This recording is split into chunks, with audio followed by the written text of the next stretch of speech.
gaining subscribers and gaining comments is the only way you can truly really benefit as a creator. You need the negativity. That's what I found the most. The negativity is what creates you as a content creator.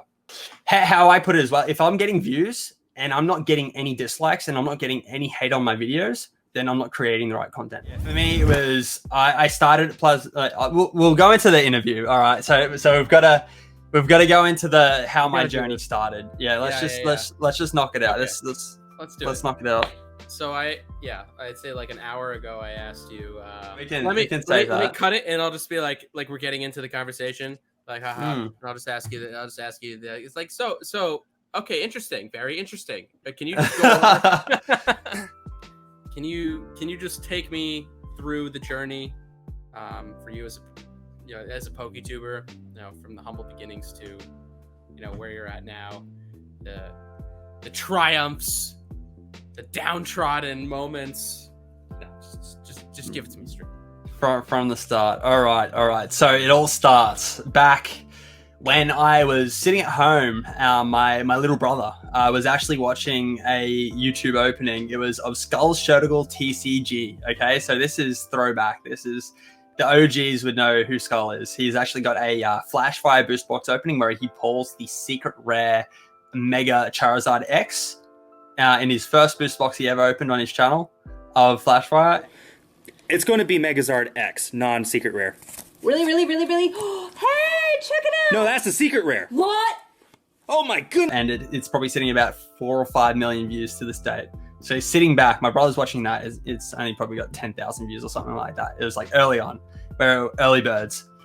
He's watching that. I walk out of my room. I'm looking at it. I'm like, okay, this is pretty. I could probably do this. To be honest, I could probably do this. It looks so easy. It looks kind of fun. I used to open Pokemon cards when I was younger. I used to open up it was probably up to the end of the gym heroes, like gym challenge, around that era. It was when I stopped when I was younger, because my parents obviously were buying my packs for me.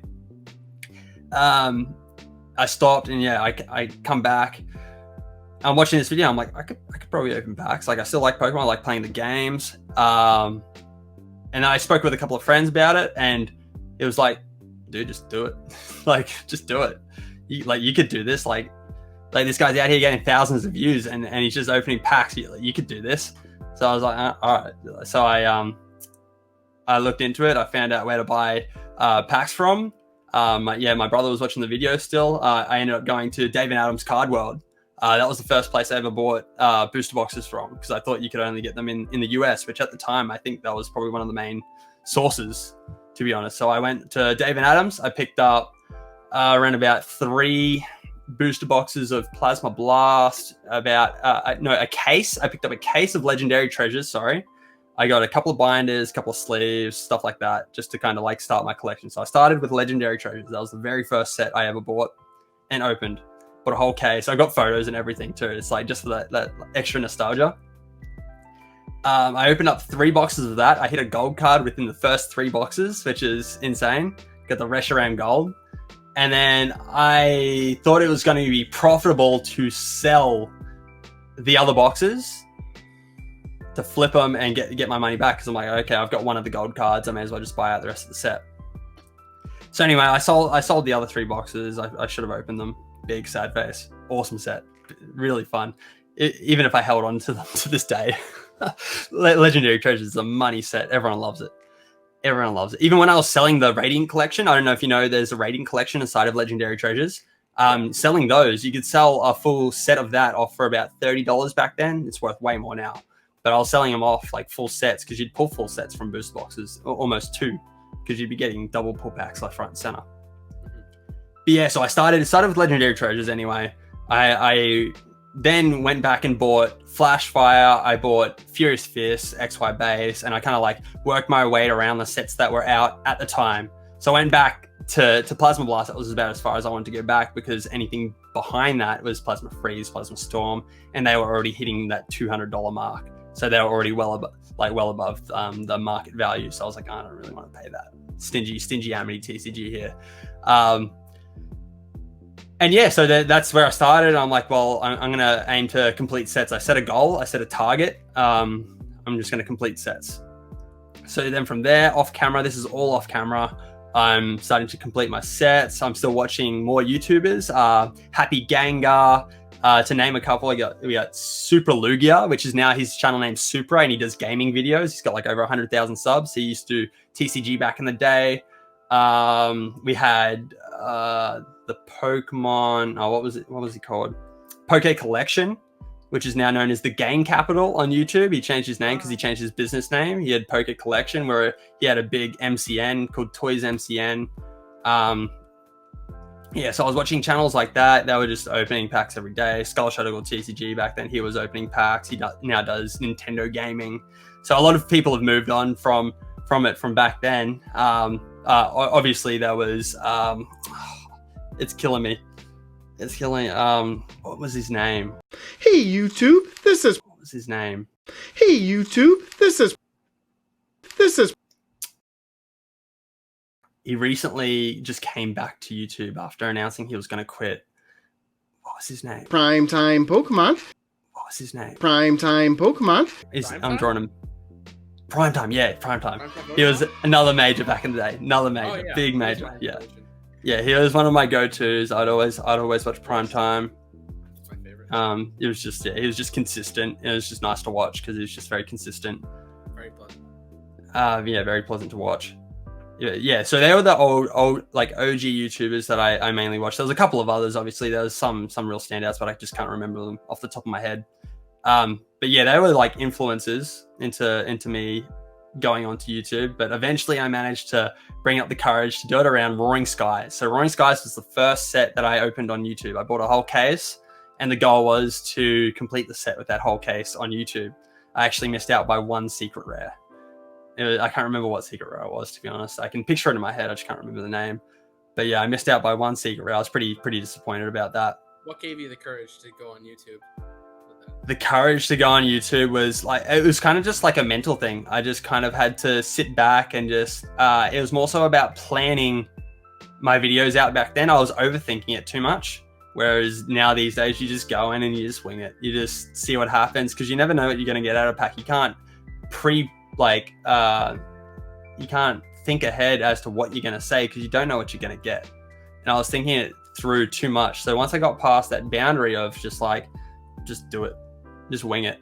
And it was also, as well as I was still living at home with my parents as well. So having that privacy to be able to speak and get excited, you know what I mean? When I got something good, without being judged by my family, which obviously I wasn't too phased about that. I'm not phased about that now, but back then, obviously I thought a lot of people would be judging me because it wasn't as mainstream. Obviously the Pokemon TCG community back then was very, very small. It was very, very tiny aspect of YouTube. I'd say very underrated and very just very small compared to what it is today. So when people heard that you're a Pokemon card collector opener on YouTube, they're like, oh, okay, cool. But now it's a little bit more okay because people are seeing the value that these cards are holding. People are respecting it a bit more because the money's there to back it. I guess money plays a big aspect into the respect. Right. But yeah, so the courage kind of just came from basically just mentally convincing myself that it's okay. You know what I mean? It's okay to be judged on what you're doing. It's okay to get embarrassed when people are looking at you or listening to what you're saying, like through the wall. They're like, oh, what, did you get something good? They're just like families just like listening through. My brother, but sometimes he'd like hide behind like the couch, like listening and like watching me open packs just to see what I get, because he was really excited too, because back then he was the one that was watching the videos initially before I started the channel, and then all of a sudden his big brother comes out of nowhere and he's opening these packs and starting to do it himself.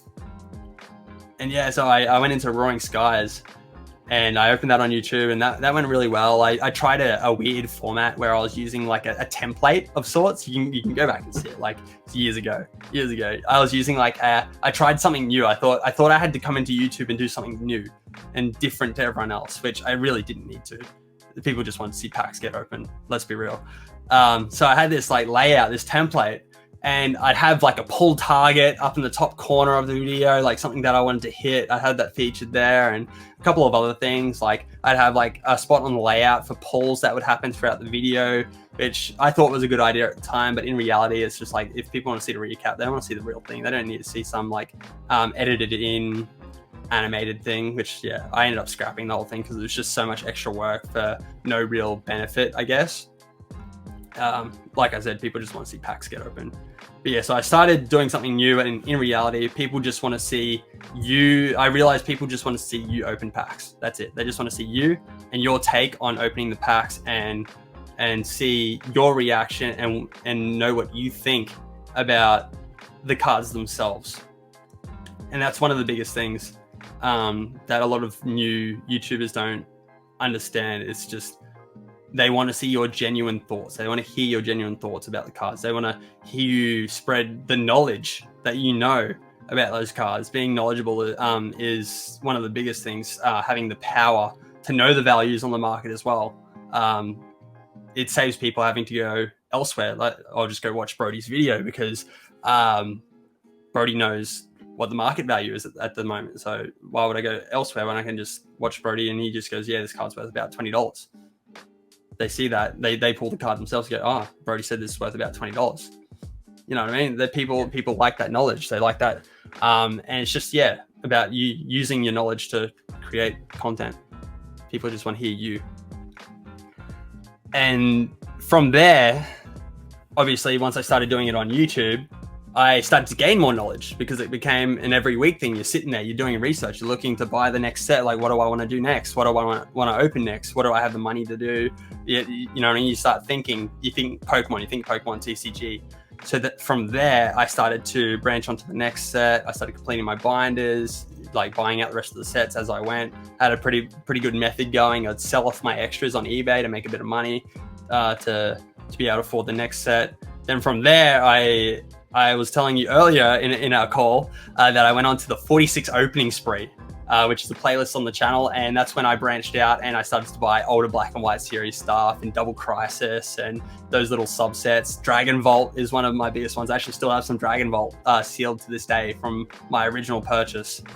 And yeah, I started to branch out and target the vintage side of YouTube, which is happening like to this day. I started to go back and open some older stuff to target the OGs that want to see that Black and White era get opened. Yeah. And as a YouTuber, you want to hit that to please that audience as well and satisfy them, to give them a taste every now and then of that throwback, just for something different, something interesting, rather than seeing what everyone's doing at the time, opening the latest and greatest on YouTube. Just throw it back a little bit. Like even right now, Sword and Shield's the biggest set. I'm opening a little bit of XY here and there on my channel. People love that little throwback. Like might only be a few people, but those few people still like that little mix up, because not everyone is doing that on YouTube right now. Mm-hmm.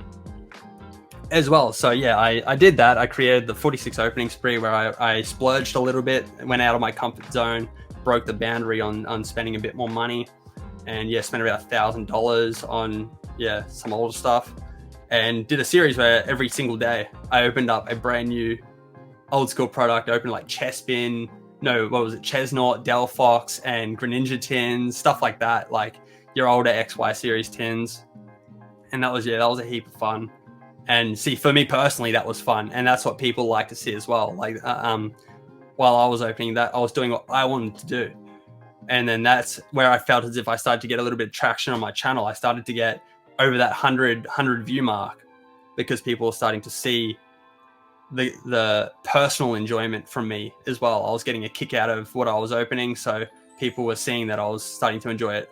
Started to hit Ancient Origins, my favorite set to this date, from there. Around that time too, so I bought Ancient Origins. I had the 46 opening spree. I had Ancient Origins going. I'm opening Ancient Origins and I'm loving it. I'm pulling like secret rare Mega Rayquay, and we have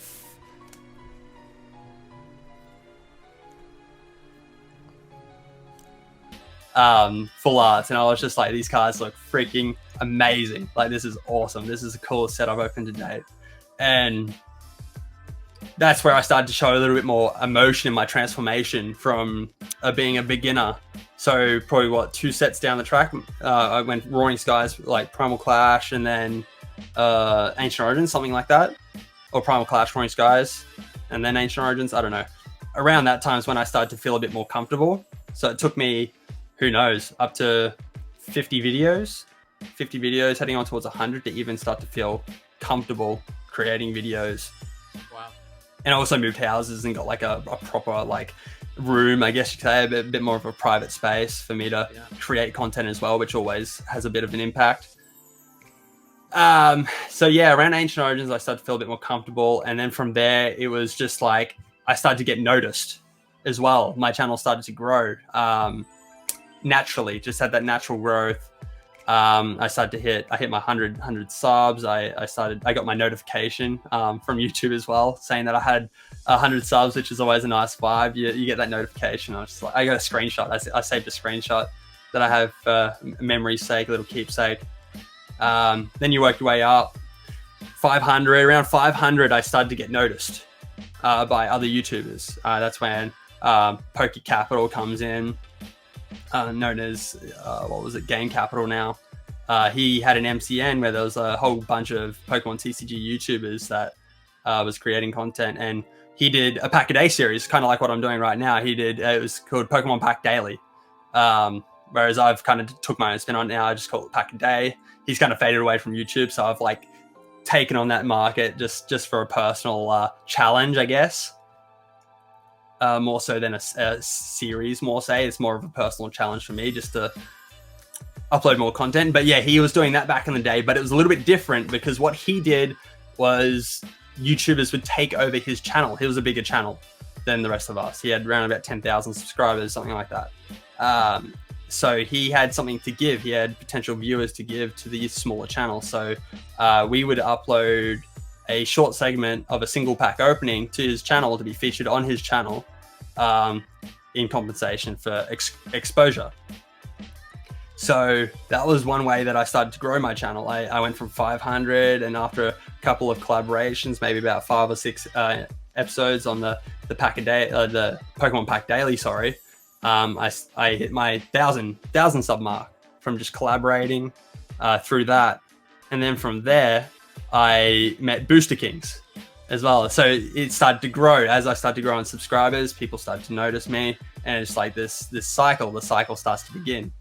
You start to get noticed. You're featuring yourself on someone else's channel. Other people starting to notice you. Next thing you know, Booster Kings meets me, and turns out we live in Brisbane. We both live in Brisbane, Australia. He's got 3,000 subscribers. I'm sitting at 1,000. We meet up at a pre-release tournament. And then from there, we just started collaborating. We created our little duo collaboration where we'd get people traveling backwards and forwards from the channels. And that starts the wave, the growth wave. So we're starting to grow together. We're starting to get people going backwards and forwards through our channel. So what's happening? The algorithm's going, I like this. I like that people are traveling between these two. So whenever he would upload a video, what would happen to my channel? My channel would get a view spike because I'm getting suggested next to his videos. Then from there, as your channel starts to grow, I started doing giveaways. I started to give back to my community because I started to build a community. People starting to comment, so I started to give back. I started making, a little bit more than a couple of cents off YouTube. I started making dollars, so I had a couple of dollars to give back to my viewers as well, because it's free money. It comes to me, costs me nothing. I pushed it back into the channel. Every cent that I've ever got from YouTube went straight back into the channel. It all went back into the channel. And it kind of just went from there. Then after that, I met Lee. He was at about 4,000 subscribers back in the day. He's now at 975,000. But yeah, so I met Lee. Like we've been friends for a long time. Met him, back when he was smaller. He was living in an apartment, struggling for money. We were just, it was just a crazy time. We started collaborating. We started doing giveaways together to give back to our communities. We started growing together. And from there, that took me to the Pokemon Go boom. That was my next growth from there. The growth from the Pokemon Go burst, which was very temporary. It was very exciting time. All It had nothing to do with the content that I was uploading. That's what a lot of people don't understand. The growth didn't come from my content. The growth came a little bit from my content, but more so from the influx of people searching Pokemon because of Pokemon Go. It became mainstream. A lot of new people came along, and I just happened to time the market by being in there from the past. It's kind of like the share market. You just be in the past, and eventually that price might spike. That's what happened. My channel was cruising, and then all of a sudden, influx of people, it went boom. New influx of people. I happened to be there at the right time. I happened to have the practice in my video creation there ready to go to create half decent content that was somewhat watchable, which got me subscribers. That was it.